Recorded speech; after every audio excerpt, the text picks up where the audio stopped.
Olá, bem-vindo ao canal Olhar Livros e HQs. Eu sou Ana, psicóloga. Hoje, esse quadrinho, Deviante, Terror no Natal, é do James Tynion IV, Joshua Higson, da editora Devir.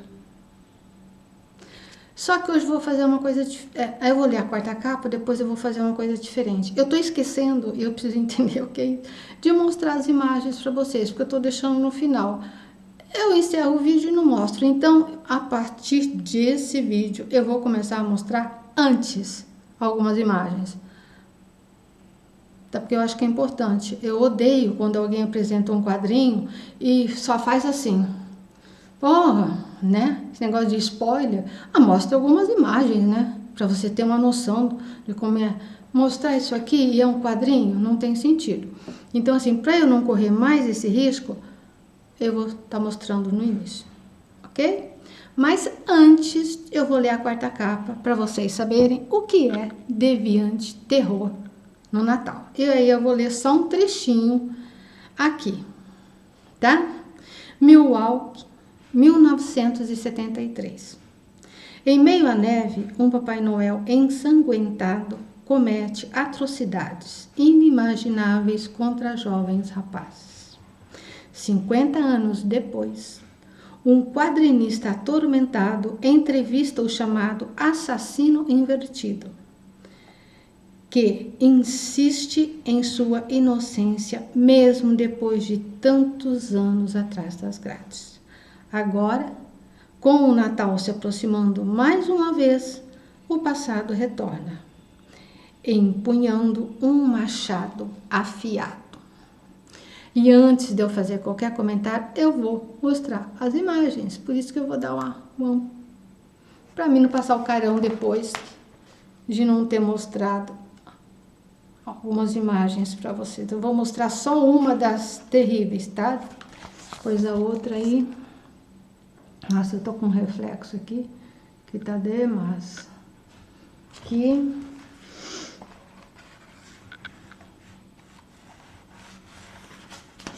Assim, é legal as imagens, não são assim nada fora do contexto, mas são bacanas, tá? Contam uma história assim, dão o seu recado, eu diria, né?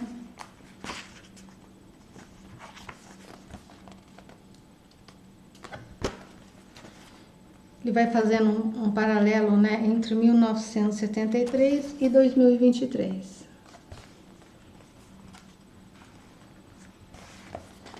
Só para vocês não dizerem que eu não mostrei muita coisa. É que eu não quero mostrar as imagens assim mais impactantes do quadrinho. Até para não tirar graça, né? Esse aqui não, muito impactante também não. Não vai tirar a graça de vocês não. Tá? A última aqui, deixa eu ver uma. Não, essas não. Essas pode ser. Ok? Então, vamos lá. Vamos pro quadrinho. Bom, então é isso.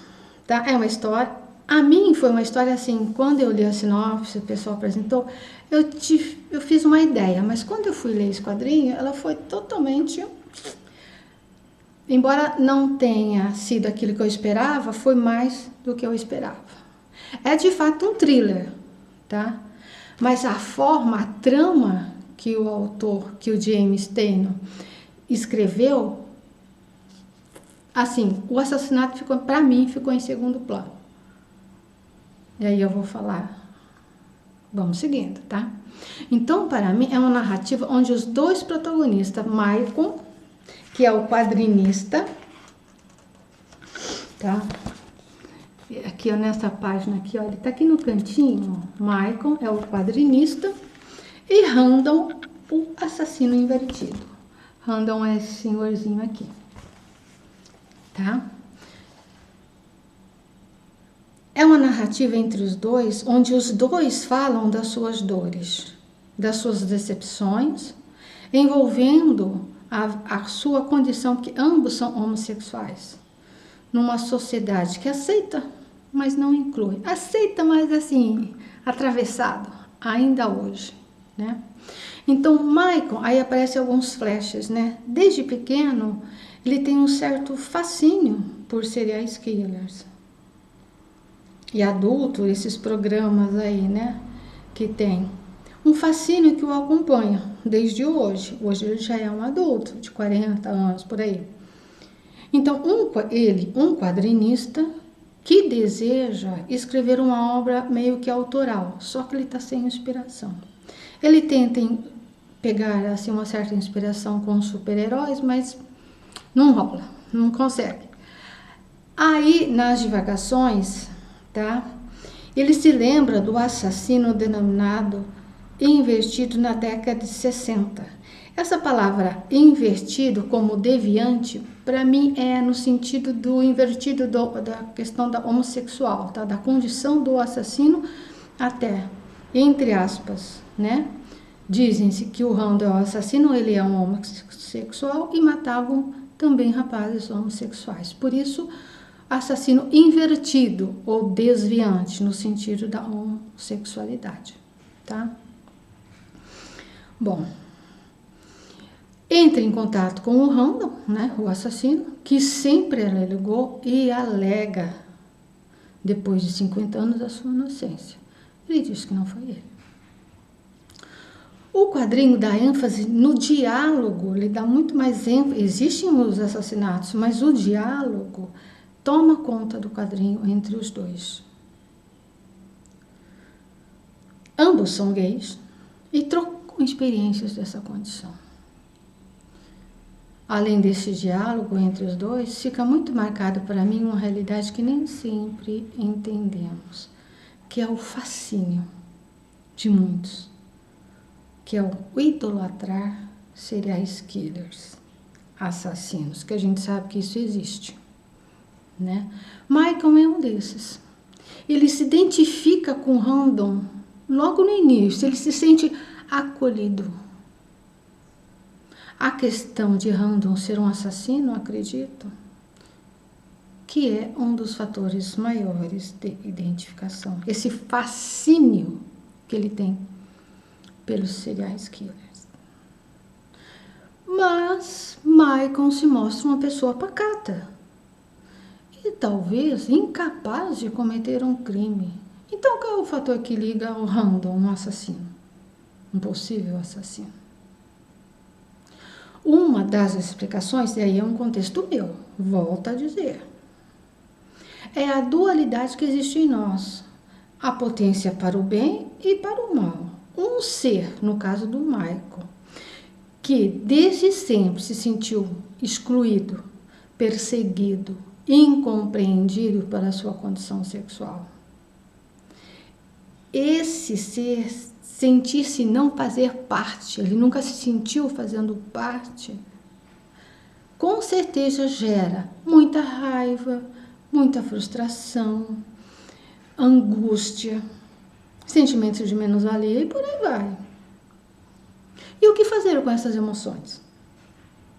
Porque elas são vivas, são energias. Já que parece que ele não tem impulso para a agressividade.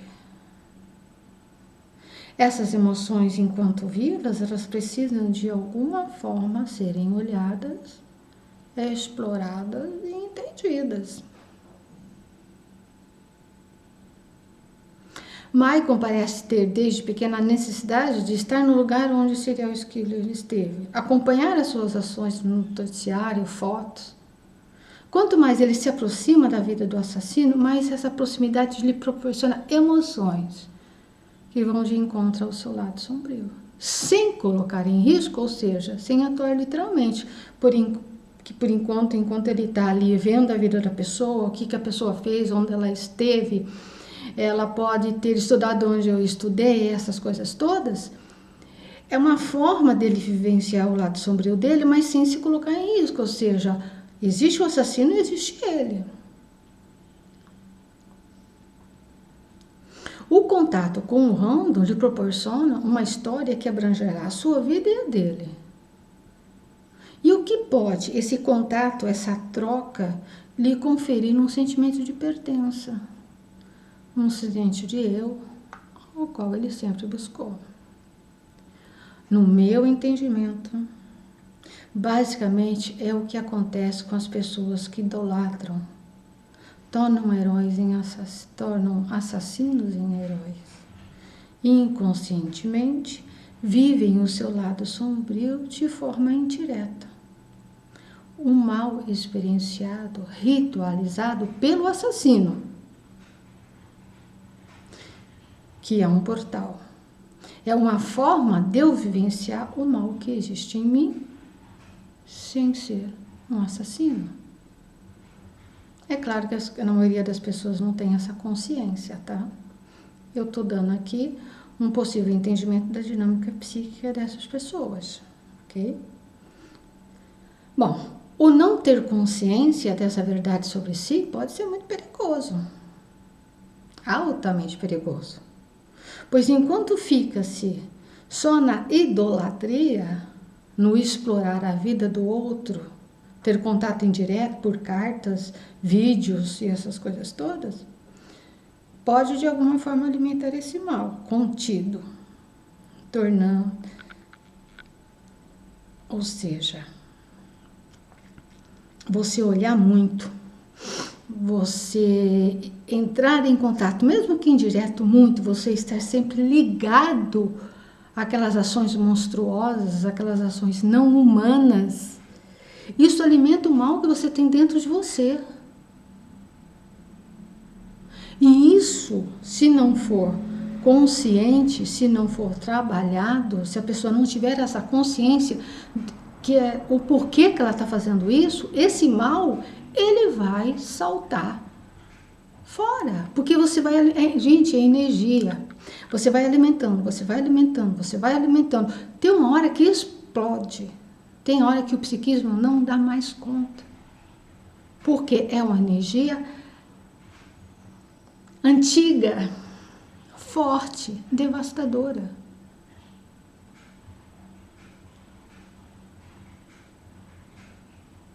Colocando a pessoa em risco a qualquer momento, de haver uma identificação patológica, levando a pessoa a ser um imitatus do seu grande ídolo. Ou seja, o mal irrompe a barreira da consciência, todas as nossas defesas psíquicas caem por terra e o mal toma conta da consciência e a pessoa se torna um verdadeiro assassino. A ficção explora muito isso, né? E não é ficção, é realidade. Portanto, cuidado em ficar alimentando só o lado sombrio, sem ter consciência que você está alimentando. Eu, por exemplo, adoro filmes de terror, de ficção. Hoje, bom, nunca gostei daqueles estresse, daquelas sanguentadas, eu gosto mais do psicológico, mas assisti muito. E assisto até hoje com uma certa parcimônia. Mas eu tenho consciência daquilo que provoca em mim. E o equilíbrio, porque o mesmo fascínio que eu tenho para assistir terror, eu tenho para assistir contos de fada. Não tem qual é o melhor, qual é o pior. Para mim tem a mesma potencialidade, tem o mesmo peso. Então, quando eu olho, eu me sinto que eu acho que eu vou para os contos de fada. Adoro assistir os contos de fada da Walt Disney. Antigamente não, eu tenho DVD de todos os clássicos, né? Hoje em dia, como tem a Disney, eu coloco lá e eu passo uma semana assistindo contos de fada. Os originais da Disney, tá? Porque esses atuais, valha-me Deus.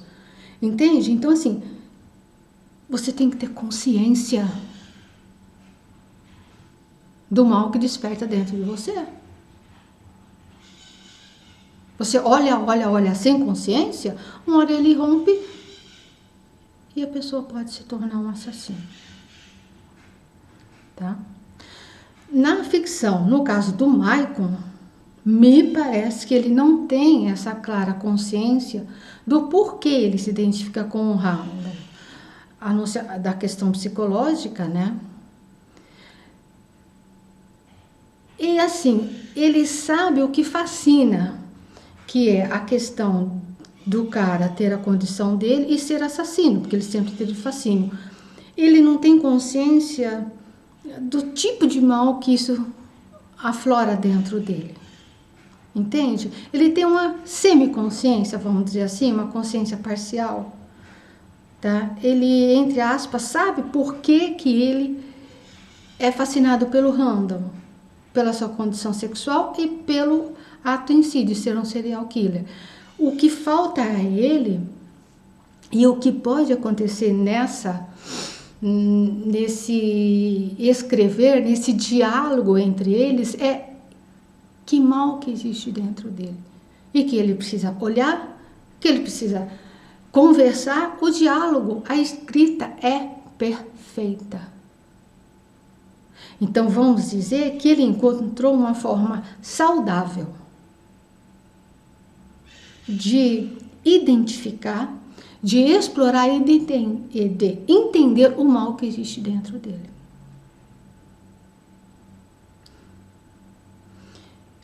Consciente, meio inconsciente, ele encontrou uma forma saudável de explorar o seu lado sombrio, sem se colocar em risco.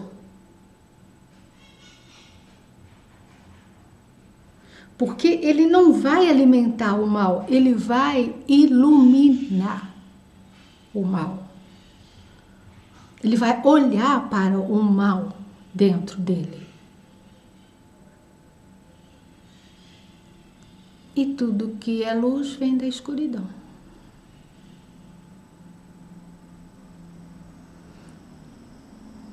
Ao meu ver, um ato de equilíbrio que possa experienciar e iluminar suas emoções aflitivas e desestruturantes. Ok? Então, essa é o meu entendimento do que esse gênio, que para mim é um escritor da atualidade, que eu gosto bastante, não é a primeira vez que eu leio coisas dele. Perfeito, tá? Tem de tudo. Não tem muita ação, tirando a coisa violenta, mas ele é muito pontual, né?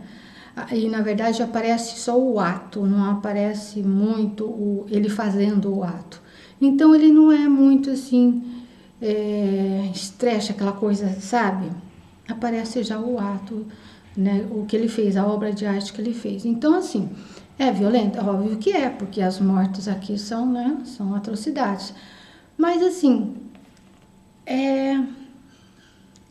o autor, ele mescla muito, sabe? Entre processos reflexivos e essa questão violência. Eu achei um quadrinho fantástico, tá? Mesmo o pessoal aí que é meio assim em relação à violência, não é muito violento. Para mim, ele tem muito mais questões para você parar e pensar do que propriamente a questão da violência. Mas esse é um ponto de vista meu. Vocês fiquem à vontade